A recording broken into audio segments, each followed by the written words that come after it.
There's so many times where, you or myself have been the only person of color in the room. Are we expected to show up as all of our counterparts because of all this history and the things that we've been taught? In fact, I'm glad you mentioned that. I have a project going, and it's comprised of the FBI, the Department of Justice, the different sheriff department, the police departments coming together with the community and say, how can we build trust amongst them? But the African-American man will never be able to trust anyone until he trusts himself. Ooh.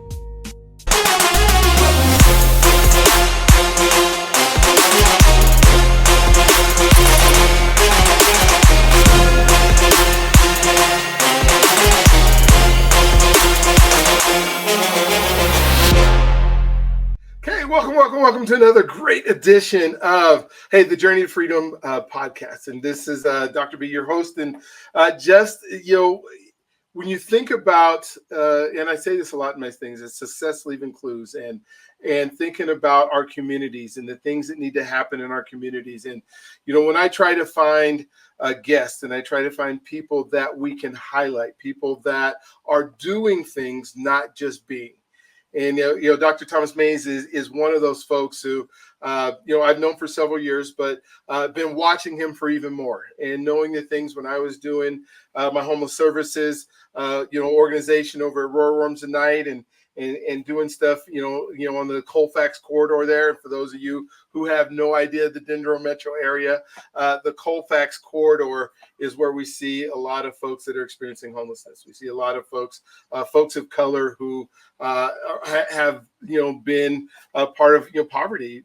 Quite frankly, there's a couple of food banks that are along that corridor. There's a veterans hospital that's on that corridor. In fact, there's almost two that are on there between, you expand it, across. It's one of the longest streets in all of the country. But when you start in, a city called Aurora and you go all the way through, through Denver, it's a pretty large street and lots of needs and lots of things. But beyond that, I'm gonna let Dr. Mays tell his story. But he's been able to be part of the political system and run for city council and make differences in people's lives all over the city. And so I was excited when he agreed to be part of our conversation today. Because it's going to be one of those that you're going to want to probably listen. You're going to want to be one that takes notes because, like I said, if success leaves clues, you're going to hear some clues today as we talk about our pillars and we talk about where we're going.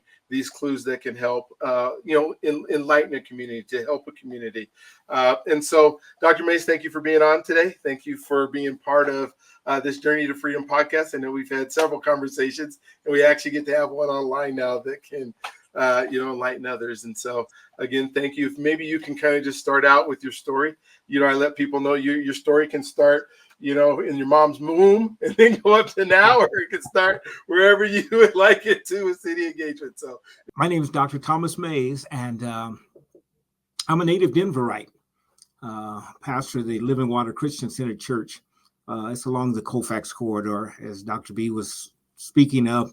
And probably the heaviest area for homelessness, violence, crime, drugs, prostitution. We've been there for the last 20 years. We've been in ministry now for 35 years. I was licensed as a minister in 1977.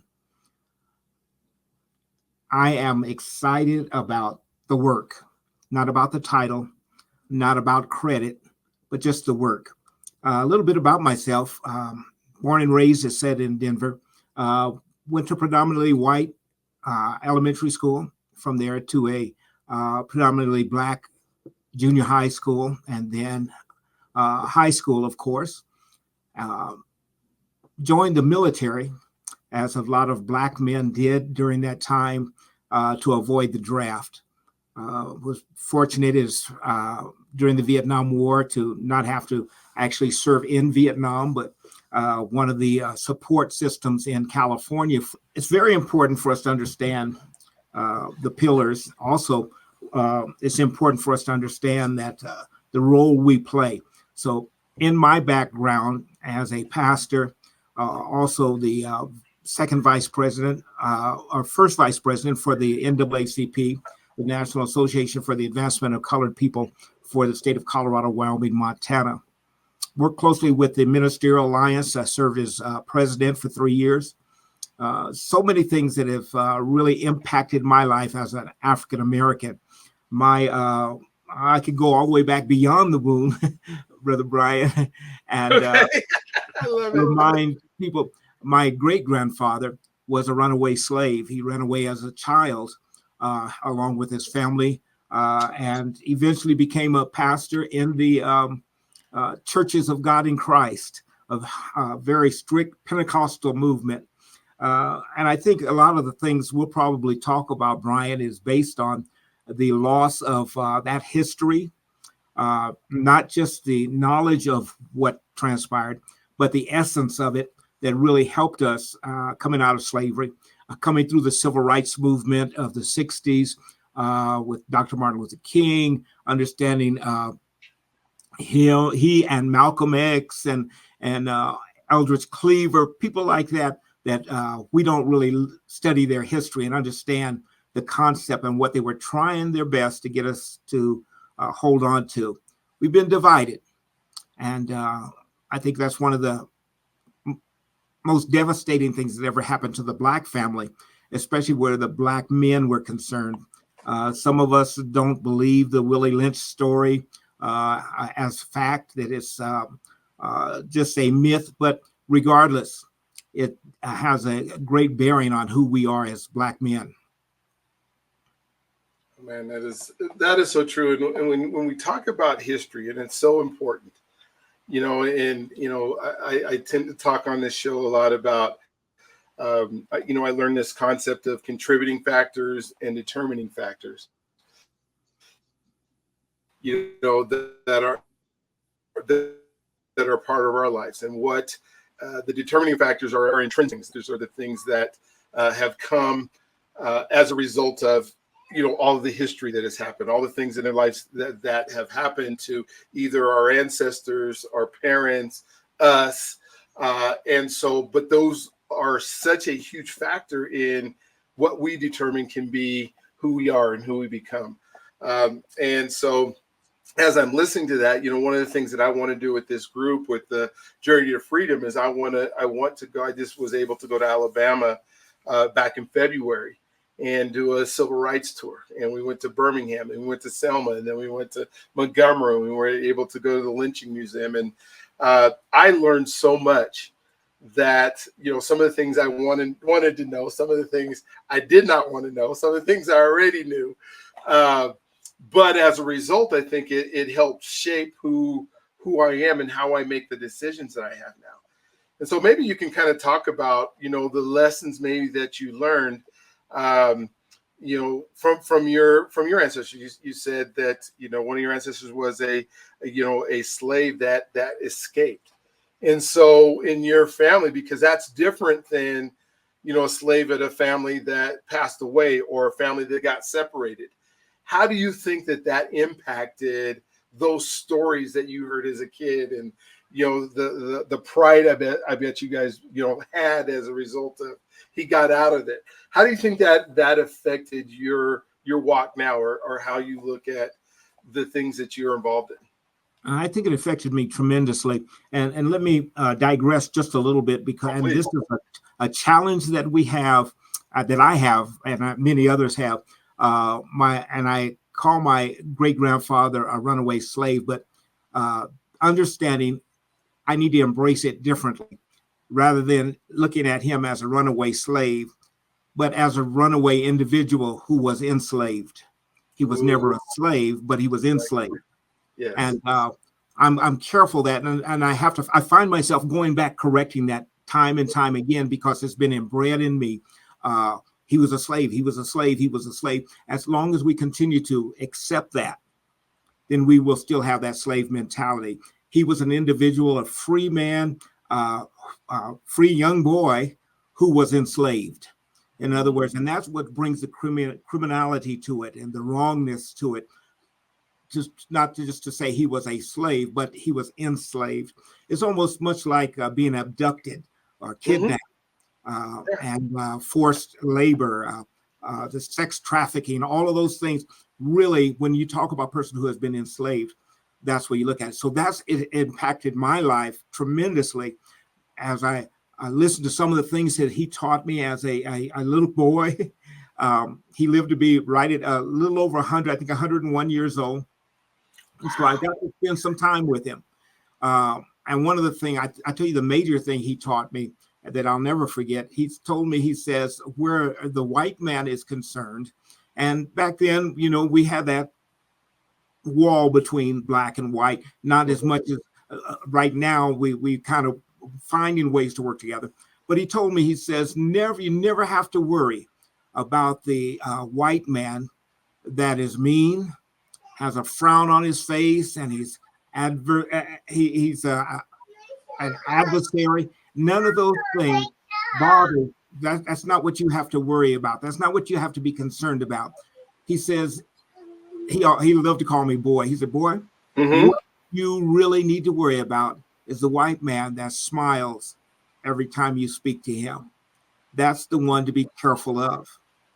And so I'm very careful about discerning that. Now, as a pastor and in the Christian faith, I've asked God, two things I've asked God for. I love what Solomon asked him for, and that was wisdom. But secondly, the ability to discern, that's ability of discernment, to be able to discern an individual and understand what they don't say.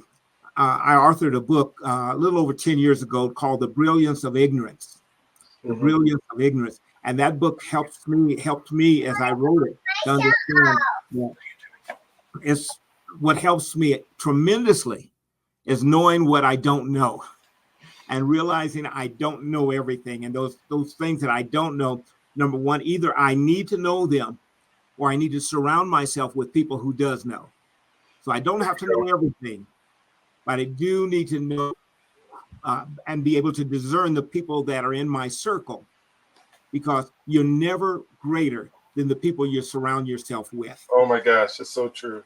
You're never any greater. So those things affected me coming up through with my great grandfather, and then coming through the era of civil rights. Some things that we thought were really advantageous for the African American male were so detrimental to him. Unless we can go back and see those things, see how did we get here before we finally really focus on our destination, where we want to be as Black men.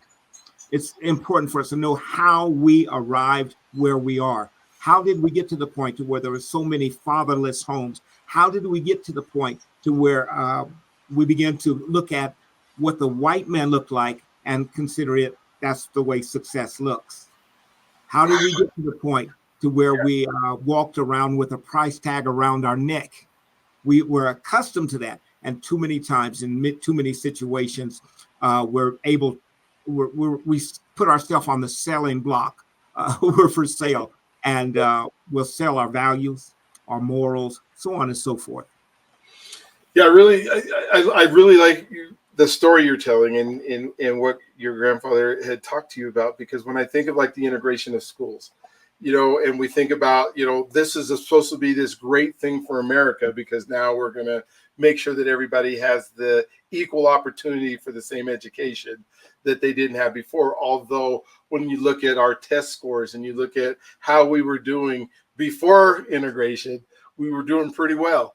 And then our scores dropped and things happened because you have somebody who believes that, in these schools that we're integrating, that the people that they're teaching are inferior, and then they teach them as if they are inferior while they're in the same school. So basically, you brought some really pretty intelligent kids into a system and then treated them as they were inferior, and then expect them to, I don't think they wanted them to excel, but there were, I guess the government at the time thought that this was going to make sure that everybody excelled.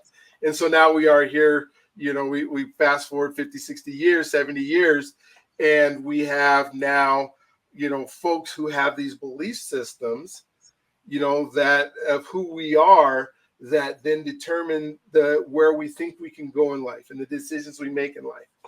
And so one of the pillars that we talk about all the time is that I love to talk about is trust.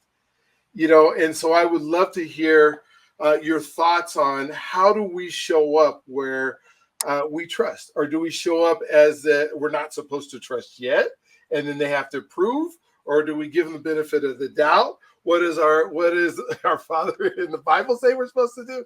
How do we integrate that as part of who we are when we show up to places? Because there's so many times where, you or myself have been the only person of color in the room, and then are we expected to show up as all of our counterparts? But do we, because of all this history and the things that we've been taught? Yes, and trust is monumental. In fact, I'm glad you mentioned that. I have a project going July 20th, Building Trust, and it's comprised of the FBI, the Department of Justice, the different sheriff department, the police departments coming together with the community and say, how can we build trust amongst them? But the African-American man will never be able to trust anyone until he trusts himself. Ooh, yes. And if he doesn't trust his own decision making, and many times the reason we don't trust it is because we have not cultivated who we are as a Black man. Mm-hmm. We've accepted, what we're supposed to be, or what we should be, what we should like, the way we should think. But we learn to trust ourselves, trust our judgment, trust the inner spirit, and where Christianity is concerned, trusting the Holy Ghost or the Holy Spirit to work through us, and that yielding. And sometimes our religion, and that's one of the things that when they brought us to slavery, they spent a lot of time taking away from us that spiritualism, the spiritual side, where we really had our strength. That's what kept our families together. It was a spiritual thing that kept our focus on success is, mm-hmm. I'm able to take care of my children, my wife, and ensure their safety and their well-being. And that was a spiritual thing that really built us up as Black men. Mm-hmm. But as that was taken away from us or displaced in the priority list, mm-hmm. A lot of times we had it, but it was such a low priority. Even now, it's such a low priority. It takes away from who we are and our ability to be successful. So we don't trust ourselves anymore, mm-hmm. to make the right decision, because we have developed and validated excuses as to why we don't.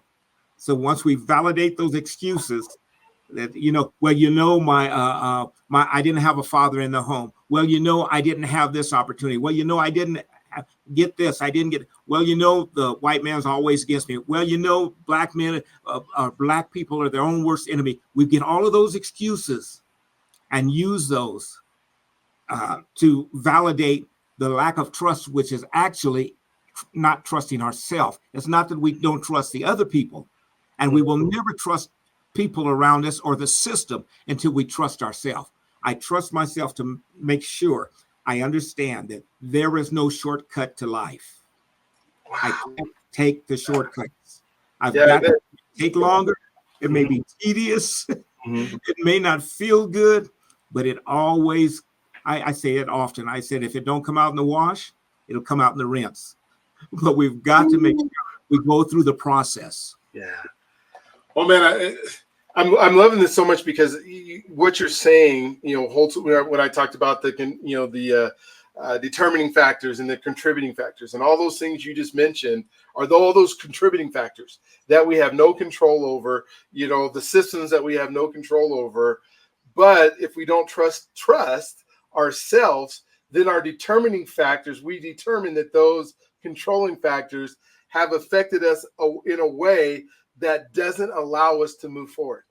Right. And so that trusting ourselves becomes so important. And so I guess the question I have for you, as you're putting together this event and you're bringing in, law enforcement and trying to bridge that gap a little bit, if we have to do that intrinsically, how do we begin to not allow some of those contributing factors, those things that, were part of us, to be us? What do we do? I mean, I think you can bring people in and they can say the right things, but if we don't trust what they're saying, then we walk out of there going, that was a nice meeting, right? Or Exactly. Or where do we go from here? What have we yeah. accomplished? You know, and it's really, what's really important is that we understand. I preached a sermon a few weeks ago. Who are we becoming? Who are we becoming? And a lot of times I tell the ministers that I have in training when they're speaking, and they say, I get so nervous. I said, the reason you get nervous is because you're telling us what you studied, you're telling us what you read, you tell all of this, but you haven't been able to tell us who you have become. It isn't who you are. And that's where we have to be, even in building trust with one another, beyond the statistics, beyond all the history that is. Who are we now? Can I just be truthful and you trust me to be who I am? Or do I have to put on airs to show I know who you want me to be, and I'm going to spend all the time in the Trust Summit or in that whatever environment you're in, I'm going to spend all that time trying to be who you want me to be so that you'll trust me.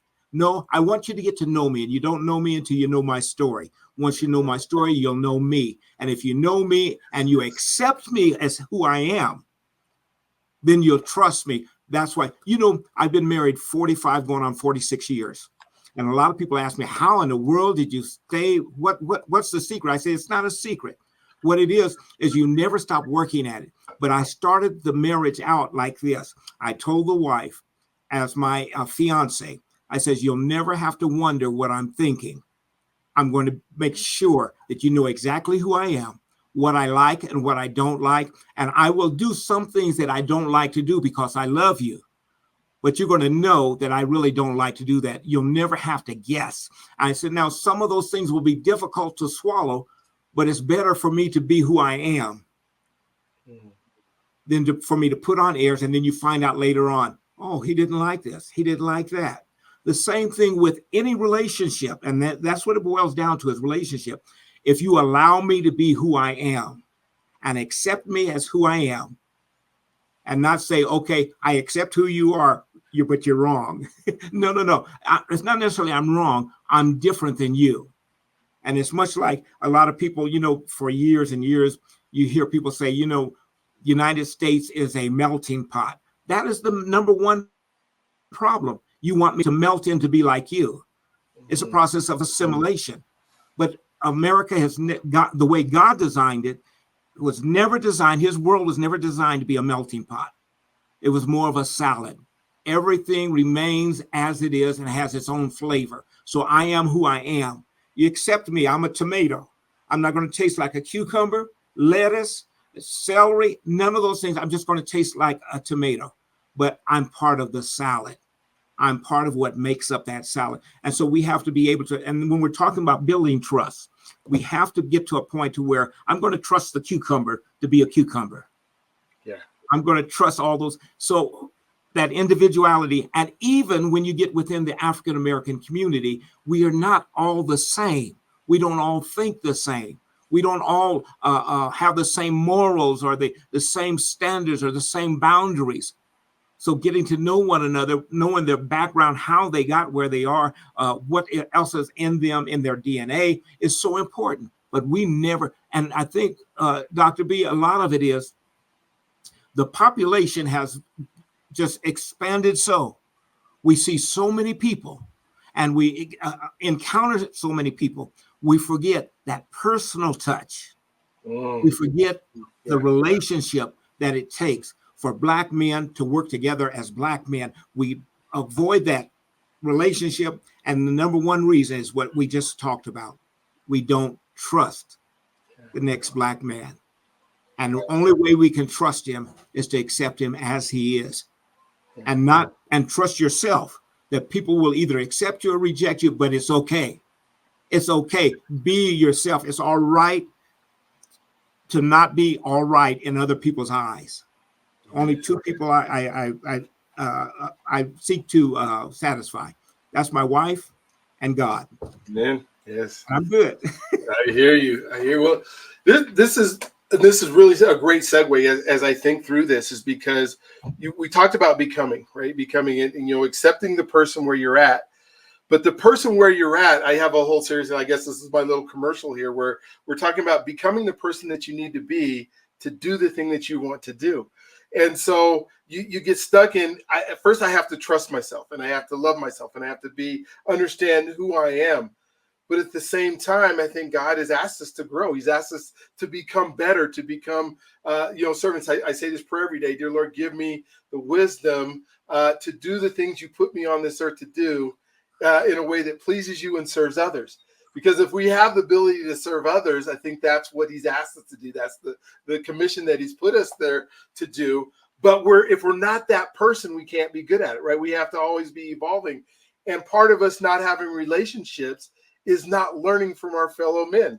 Is not learning from the fellow people that we have fellowship with that says, you know what? I don't know what I don't know.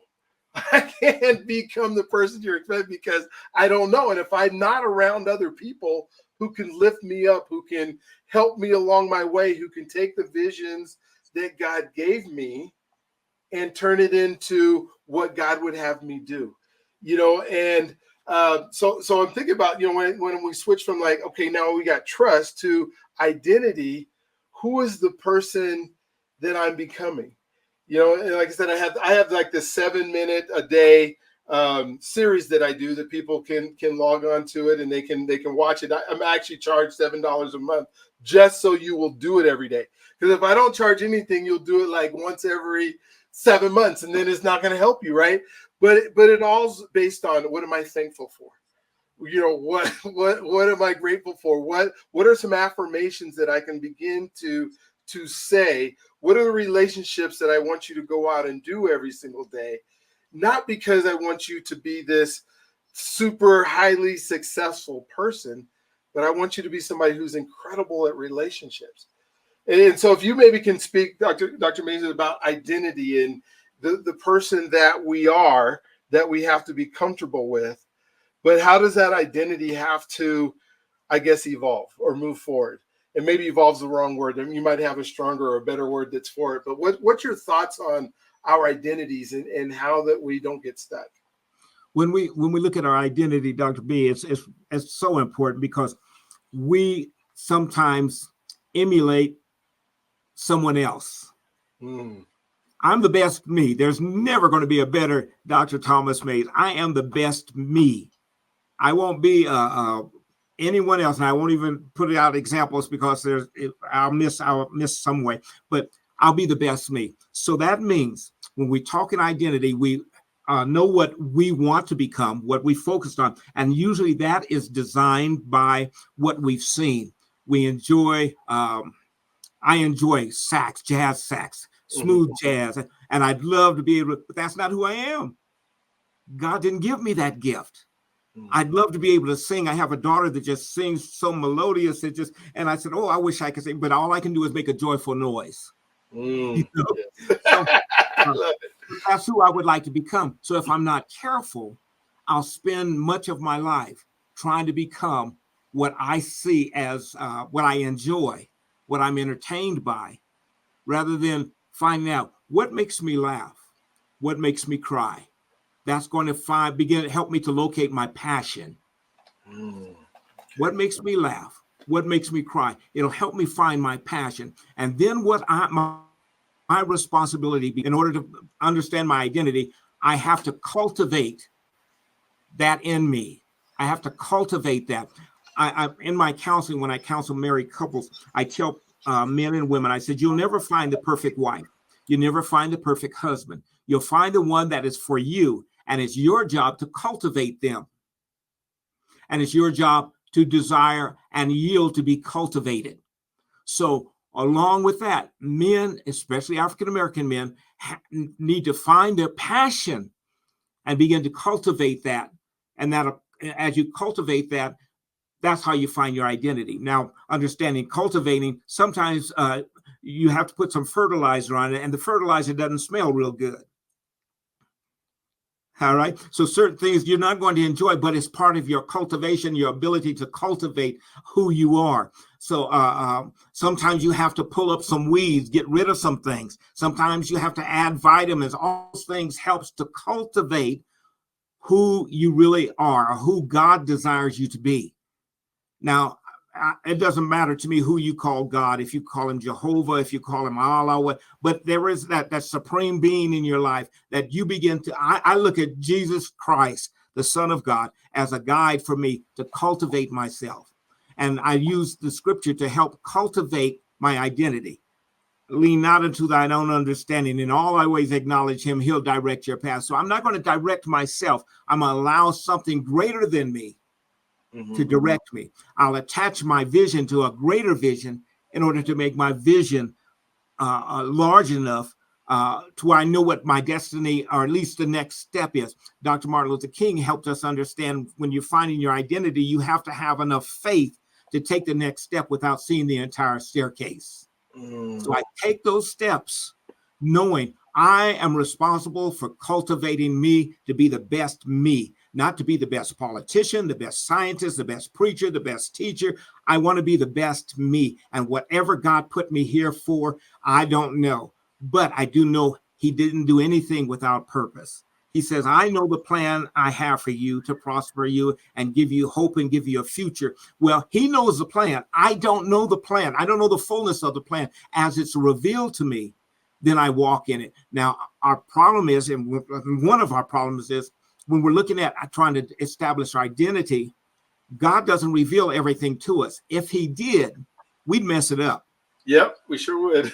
Yes, we would mess it up. We'd get ahead of ourselves. And so God is and we have to build, we're looking for our identity. We have to build enough patience in ourselves to be patient with ourselves. Yes. If we can be patient with ourselves as we cultivate ourselves, you don't plant a seed and then go dig it up and say, well, let me see if it's sprouting. No, it just remains there, and you continue to cultivate around it, and you don't go back and get disgusted because it hasn't sprouted yet. I was talking to someone, I believe it's the palm tree. The aspen tree. All the roots and stuff on it, yeah. The way the roots grow, and it's liable to pop up anywhere, but you don't know. Yeah, you don't. You have to just be patient with it and watch yourself grow. Watch your identity grow. Gotcha. Going back to your passion. And I love that when you mentioned the aspen trees and the root system and how it's all integrated and how it's all combined and it's all relationships with each other, and then they can pop up and grow, and it relies on each other, which is so neat. When you think about, when I think about identity, and I don't think I've even mentioned this or talked about this on the show yet, but I think about our young folks and our young men who are finding identity in the entertainment world or in the world that is that they see and say, well, I want what they have, but not necessarily, they don't know the person, right? They just know what they see materially. You talk to a person that says, I want to be a millionaire. Well, what they really want to do is spend $1 million. They don't know what it is to be a millionaire, right? All the things and the hard work and the savings and all that stuff that they want to have. But I think of when I'm trying to impressionable or I'm trying to figure it out, and then I say, well, the Nuggets win, not this year, I guess, but last year they win the championship, and I wear somebody's name, Murray's name on my back. And, now I want to identify with Murray. And if Murray's got good character and everything else, I think that's fine.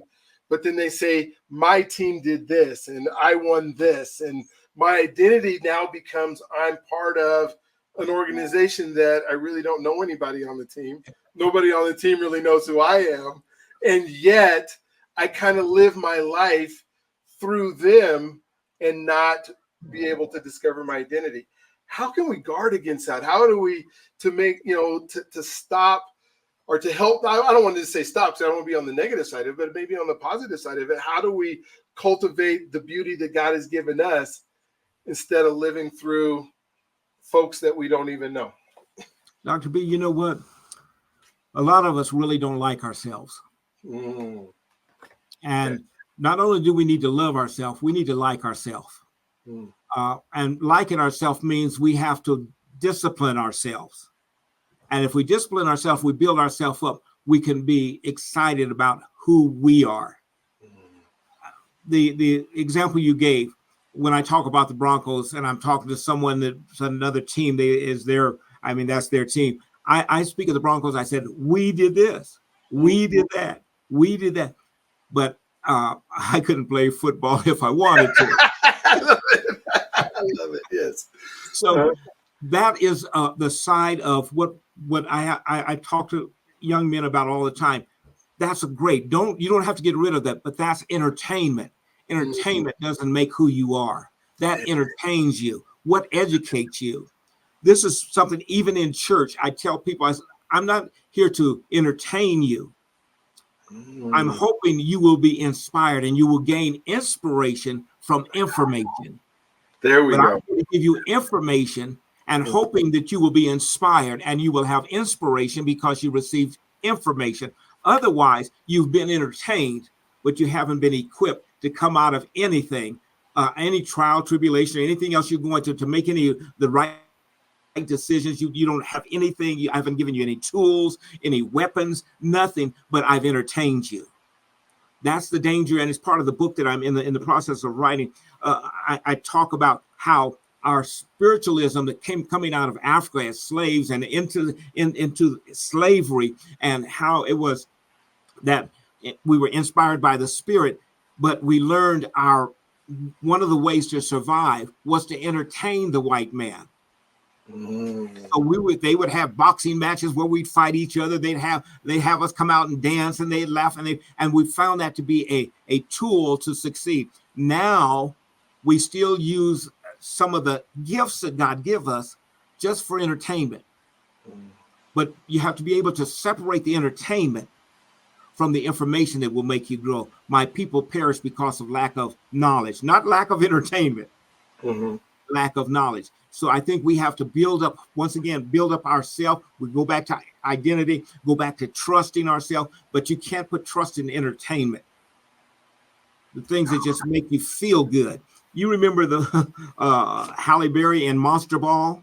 There was one part that I always remember. She said, just make me feel good. Yeah. I don't where I'm going through a whole lot. My life is falling apart. Just make me feel good. And too many of us as African-American men and African-American people just want to feel good. So we go to church, we go to family reunions, and we go to all these different things that we do, and it makes us feel good while we're not good. But it's okay not to be okay. Yeah. It's okay not to be okay, but it's not okay to remain not okay. We have to heal, we have to build, and we have to cultivate. It's so important. And what that makes me say, as I'm cultivating and I'm creating my identity and I'm learning how to trust, and I think about entertainment and I think about, some people say you have to be balanced, and I don't know. I'm stuck in. I think there's balance is a season. It's not everything is in balance, because I think there's sometimes you are unbalanced because you're working on something or you're moving towards something. But really, when I start thinking of this entertainment and how much, because entertainment is important, we need, but it also can become a distraction, right? Where we would rather. There's something I know I have to do, and we'll talk about finances here in a minute. So let's say I need to, put together a budget, but I don't know how to do it. And so instead of taking the steps to learn how to do it, I say, well, I'll never get to learn how to do it. Let me go watch a show, or let me go, hang out somewhere. We let all these distractions because we know what we're supposed to do, right? We in most cases, we know at least we got together, right? I need to go to church, or I need to have fellowship, or I need to create relationships, or, I have a spouse, quality time is her love language. So I got to spend time with her, but we allow ourselves to be distracted. Oh, but it's more fun to talk to the guys at the barbershop than it is to talk to my wife. How do we take those distractions that are a part of it and say, all right, I'm going to allocate only this much to entertainment? I don't need to watch. I don't need to have, if I don't have a whole bunch of money and I'm working on growing, I probably don't need to have NFL ticket and watch football from the time I wake up on Sunday morning till the time I go to bed, and then watch ESPN Sports Center 4 hours after I get off work every day all week long. because it's distracting me from being able to do what I need to do for my family, right? So what are some of your thoughts on distraction and figuring out what that, whether it's balance or whether it's the season of, what are your thoughts on that? Well, I think a lot of it is we have to be able to set priorities, and we just kind of take it day by day, and whatever happens, happens, and we don't set the priorities in our life. And if we can set priorities and understand, let me give you an example. A young lady was telling me she needed help. They were getting ready. She had a 3-day notice on her apartment door, and she didn't have all the finance to pay the rent and stuff. And I said, well, let's start here. And she says, I've got to have, I think it was like $600 in the next 24 hours. I said, and she says, I don't have it. Where can I get it? I says, well, let's look at your budget. She said, I don't have a budget. I said, well, I think that's where we need to start. I don't want to talk about a budget. I need $600. I don't have money. I can't have a budget if I don't have money. If I don't, I need $600. I said, that's the problem. That's why you don't have the $600, because you don't have a budget. And I have to be a good steward over my resources. All the people I know where you can get $600, but I have to be a good steward over that. Now, being a good steward, if you don't have a budget and don't want to do a budget, I'm not going to help you get $600. Yeah. Because your priorities are in the wrong place. Yeah. You have to look at what you've done. And I said, I'm a pastor. I believe in the spiritual side of it. God will provide, but you have to do your part. Faith without works is dead. Yes. So give God something to work with. Show him what you're going to do. I said, I'm no different than some of the resources I have. Says, I will not give you this money unless you can show me how you're not going to need this money again next month. Yes. Yeah. I said, so your refusal to budget now voids any resource or any way of God really helping you. Yeah. You know, you have to be a willing participant. You really. A lot of it is very much. I don't want a budget. I don't want to set my priorities, and or if I do set my priorities, they're going to be all misaligned, and that leads into one of the other pillars, and that's health. Mentally being unhealthy. Wow. Yes. We're totally. It doesn't mean we're mentally ill. We're just not mentally healthy. Mm-hmm. We have stinking thinking. There we go. Yes. You know, and we have to change our way of thinking, even in the midst of, hey, I'm at a desperate place where I need something immediate, but I'm going to show God I'm going to be good steward over what I have right now. I don't have much, but I have to believe. I lean towards that spiritual side. I have to understand that God promised me if I'm faithful with few things, he'll make me rulers of many. So I haven't got much, but I'm going to make sure I'm a good steward over what I have. Don't tell me I don't have money to pay my bills. I don't have the finances to purchase a home. I don't have this. I don't have that, but I'm getting ready to go on a cruise. There's a problem there. Ooh, how many times we see that too? Yes. Your priorities all. I teach people constantly, if you sacrifice for 6 months, it could buy you several years of good living. Absolutely. If you sacrifice, say, I'm going to sacrifice 3 years, you could be set for the rest of your life. Yep. But you're going to have to find that time where you're going to have to buckle down and sacrifice. And if you can do it while you're young, and get to a point in 3 years, you can cause your money to start working for you instead of you working for your money. And guess what? That is a major element of healthy thinking, being mentally healthy, because then you're relieved of that thing. I have worked it constantly on building myself to where I understand that understanding money, understanding finances, understanding that I don't have to work for my money. I retired from the Postal Service at 49 years old. And I says, I'm not doing this anymore. Yeah. This is ridiculous.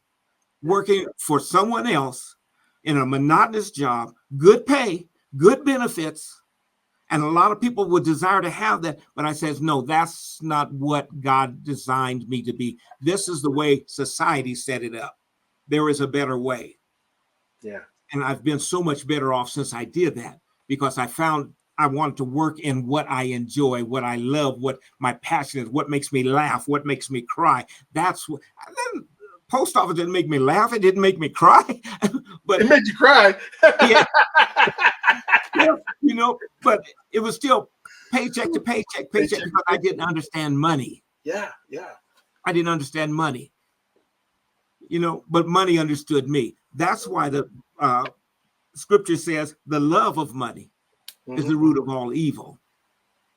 It didn't say money was. Right. You need that money, but you need to make sure that the money is a slave to you and you're not a slave to your monies.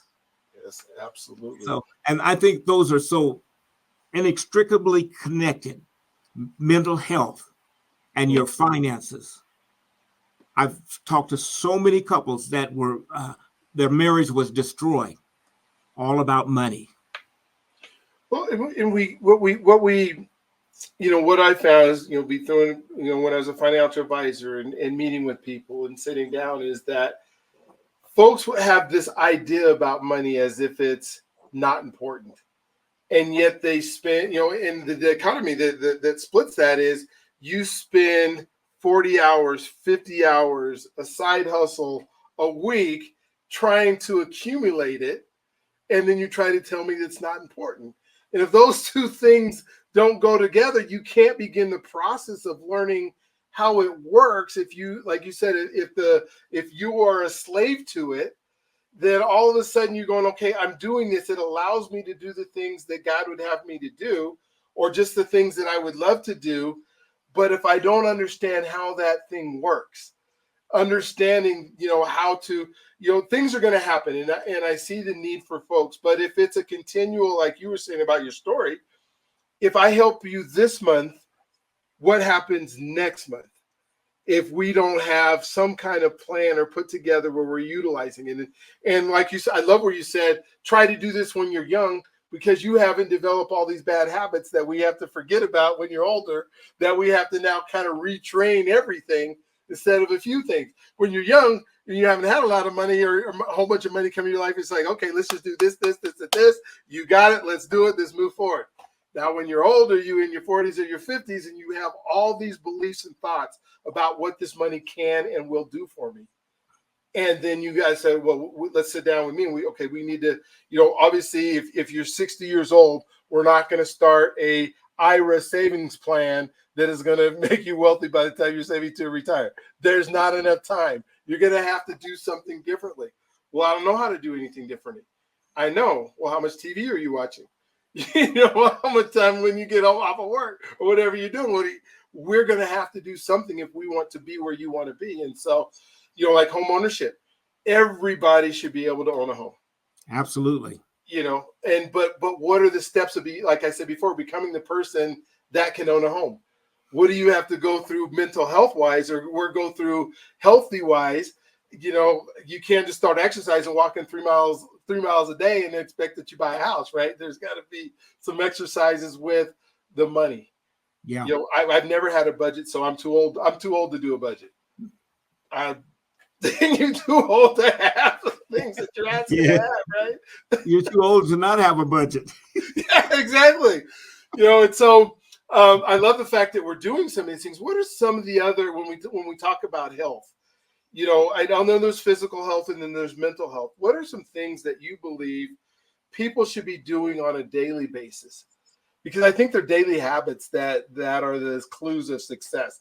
It's not that once a month you're going to go to counseling and you're going to be okay, right? So what are some things that you think people, especially Black men, should be doing on a daily basis in order to have the mental health, or to have the healthy, I guess, physical and mental, to be able to move forward? Okay, let me share that, but let me digress just a little bit. Okay, because please. I want to give you just I have this manual that it's a manual for life. They call it the Holy Bible. Oh, there we go. It's the manual I use. And in the King James Version over in Ecclesiastes says, a feast is made for laughter, and wine maketh merry, but money answereth all things. Woo. Money answers all things. And that's Ecclesiastes, I think it's 10 and 19. Money answers all things. So we have to understand now the love of money is the root of all evil. But money is going to answer a lot of questions. Why are you arguing with your wife at a certain time every month? And that leads into answering your question. What do every day? What should we do on a consistent basis? Number one thing I teach and I do myself, journal. I'm writing it down, making it plain, because once I write it down and I constantly, the more detailed your journal is, the more effective it will be to help you guide yourself. There's been couples who they begin to journal after I've talked with them. They begin to journal. And then when they go back and they say, well, you know what? We get in an argument the same time every month. I say, why? Because that's when the money starts getting low and you're not sure about your budget. And you begin to take it out on one another. You begin to find areas that irritate you, get frustrated. I said, but when you journal, you see that, you know what the enemy is doing. So come that time of month, both of you are acutely aware of this is a time that the money's getting short. Let's find something to do that brings us together rather than separates us. But if you don't journal, if you're not writing it down, you don't know why you're going through that. Just like women have their cycle, men don't understand. We have a cycle too. It's just that we don't have the menstrual cycle, but it's a mental cycle. Yeah, absolutely. And we go through, and the way we identify that and the way we can address it is through journaling, writing it down, making it plain. He who sees it can run with it. I can live my life because I can go back on that journal. When I'm going through something, I said, let me see, I've been through this before. How do I know I've been through it before? Because God said there's nothing new under the sun. I'm writing down. I'm not only writing down what I'm doing, what's going on in my life, but I'm writing down what I'm learning. What did I learn that day? Yep. What lesson did I learn? Or what value was added to me? Or what value did I add to someone? Because many times we add value to other people that we encounter without even realizing it. And then we walk away and say, wow, that helped me. Wow. You know? Oh, I love it. And if I could just give a quick tip right now for the folks that are already coming up with the excuse in their head is, I don't write well. I don't journal very well. I can't read my writing. There is a thing called, you are on this computer. I know you have access to the computer, and you can go to a Google Drive. You can start a Google Doc, and you can literally click tools. I'm telling you how to do it. You click the tools button, and you say voice typing. And then you have that microphone that's on your computer, and then you audibly put into your journal. Now, what's so nice about the Google Drive and the audio, because one of the things about writing is you're putting it down on paper and you're seeing it and you're looking and you can pause. You don't have to. Google Drive will allow you to catch up with your thoughts. So I can say, hey, today, whatever, June, whatever, 15, 2000, whatever, today, this is what happened to me. And you pause. Yeah. And you say, okay, I got up this morning and this is how I felt. And then you go through the whole thing and then you read it to yourself. You go to bed at night, took 5 minutes, you started. Now you started a process tomorrow. Hey, today is June such and such. I prefer to get you a book and then just write it down. But for those of you who are making that excuse that you can't do it, I'm telling you right now, what Dr. Mays is saying about journaling will change your life. Absolutely. And not only that, it'll change the life of people around you. And that's what you truly desire, which is so cool. Because God didn't put us here just for ourselves. He put us here for community. He absolutely did. He did. If you're not living up in the woods, because you don't have no internet access in the woods. So if you're watching this, I know you don't live up in the woods by yourself. And so you live in a community and you need to be part of that community. And then you need to be part of what creates the community to be better. And what is it that you're doing for yourself to be better so that the whole can be better? Because the whole is the sum of its parts.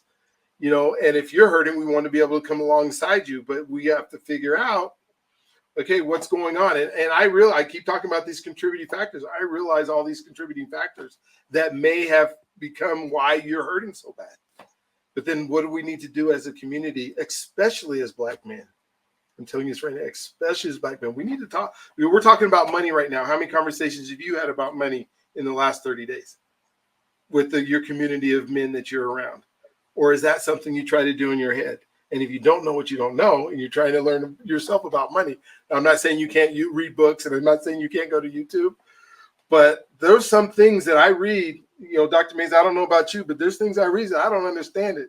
I need to go to the author and say, what were you talking about? Or go to somebody else that says, please explain this to me, because I haven't become that person who can understand the trigonometry finance thing that happened out there. I don't understand all the financing options because you don't do it every day. Iron sharpens iron. Iron sharpens iron. So, Dr. Mace, we have been talking. This is so great. We've been talking for like over 55 minutes now. And so what I want to do is I want to give you an opportunity because we didn't get to everything. And I want you to kind of talk about anything that you think would bless the folks that are listening today, the folks that have hung in with us, that are taking notes on what we're saying, who really want to make a difference and change in their lives. What would you say to them over the next 5 to 10 minutes that would be something that would be encouraging and something that they could learn from, I guess, learn from or do? Well, Brian, Dr. B, I'm very brief. I want to encourage one another. And these are tools I use, and every tool I use may not work for everybody. Mm-hmm. But if I give some examples of things that I use, you can at least try to work for you. I'm not perfect, but I'm forgiven. I'm not perfect, but I'm faithful. I'm faithful. I'm faithful to myself. So I would say to everyone, in the old school, and I'm 70 years old. I'm 71. I'll be 72 this year. Boy, time is passing. So I've been around for a while, and I've experienced some things. Back in the day, in the church, they sang a song, "Everywhere I go, there is trouble. Everywhere I go, there is strife." And I've taken that song in my lifetime, and I says, if everywhere I go, there is trouble, I need to check where I'm going. Ooh, I love it. Maybe I'm not going to the right places. So going to one another for strength, going to God for strength, you won't find trouble there. So I've taken that song, and it helped get that generation through because they were suffering and going through things. So that song helped them. Now it's got to help me. So I've got to allow that song to evolve into 2024. So in 2024, that song means to me, I need to check where I'm going. Everywhere I go, there's trouble. Everywhere I go, there's strife. And then after I begin to check where I'm going, and if it's still trouble everywhere I go, then I need to check me, because I may be carrying the trouble with me. Mm-hmm. And it's not about where I go, but how I go. Have I had that self-kenosis, that emptying of myself? And have I emptied out just so I can kind of do an inventory of what's inside? It doesn't mean I'm going to get rid of everything, but I need to empty myself out and look at it and say, okay, let me take an inventory of what I have. Here's some guilt that's still inside me. Here's some hurt that I haven't let go of. The other people who hurt me are going on about their business, but I still have that hurt. Mm-hmm. How do I resolve those things? And how do I do a thorough inventory of everything in me, everything in my mind? That's why it's so good to not only write it down, but spend that alone time, just you and God. Get somewhere and just, I go fishing sometimes. It's not about catching fish. Mm-hmm. I love it when I do catch a fish, but if I don't catch a fish at all, I use that time to just relax and forget about things. It's what I call taking a pause in life. I just take a pause and say, let me take an inventory. And I begin to understand, I reset my priorities. It's much like rebooting that computer. I'm going to reboot and say, wait a minute, let me start all over again. What is really important? And then I look at how massive the world is, and I realize God knows the number of hairs or hair follicles on my head. And at the same time, He's tending to the entire universe. Universes that we don't even know exist. But he's such a powerful God that he can do all of that for me. So when I take inventory, I kind of settle down and humble myself and understand I'm going to create an atmosphere around me that is an atmosphere of peace, solitude, and I'm going to pat myself on the back. I made it. I made it. I made it. I'm happy with who I am. I'm happy with who I know I'm becoming. I'm happy where I'm going. And I'm satisfied with where I am. Paul wrote it like this when he talked to the church at Philippi.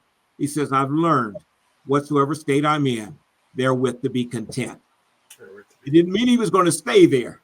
He said, yes. But I'm happy with me where I am. And if I'm not happy with me before I leave that fishing bank, I'm going to be happy with me.